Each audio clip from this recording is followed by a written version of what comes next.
ay gagawa tayo ng merienda. Wala muna tayong bili-bili ngayon. Sariling gawa natin. Prito natin. Nagtunaw ako ng harina. Syempre, tinunaw natin yan sa tubig. At first part ng ating pagpiprito, bilisan natin. At parang natatakam na ako. Yung kilo nga pala nito nasa 8 ringgit. Pero pwede rin siyang kainin kahit hindi prito. Kaya lang syempre magkakape tayo, gawin nating prito yung ano na ito, yung prutas na ito, masarap. Tsaka mahilig pala sila dito, hinahaluan nila ng harina, parang sinapot. Yung latundan nga dito ay ginagawa palang ganito rin, tunaw ng harina. Pero napakasarap pala, basta hinog na yung saging. Sobrang sarap, subukan nyo dyan sa Pilipinas. Ito yung first part natin ng pagpiprito. Ayan, meron na tayong naluto.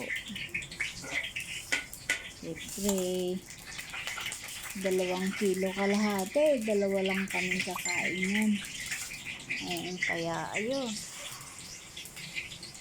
unlimited yung kain natin ngayon. Hindi pagkabili tayo ay konti lang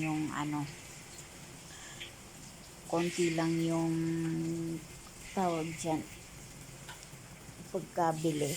Pagka sariling gawa ay pagkarami-rami. Kaya lang ito umabot ng 20 Malaysian money, kumbaga malapit na rin mag 300, kaya mahal din.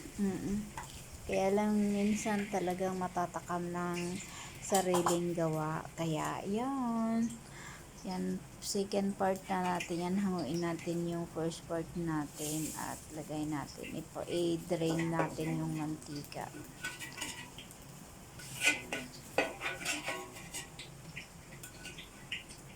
Crispy yan. Crispy. Kailangan tamang-tama yung ating mixture.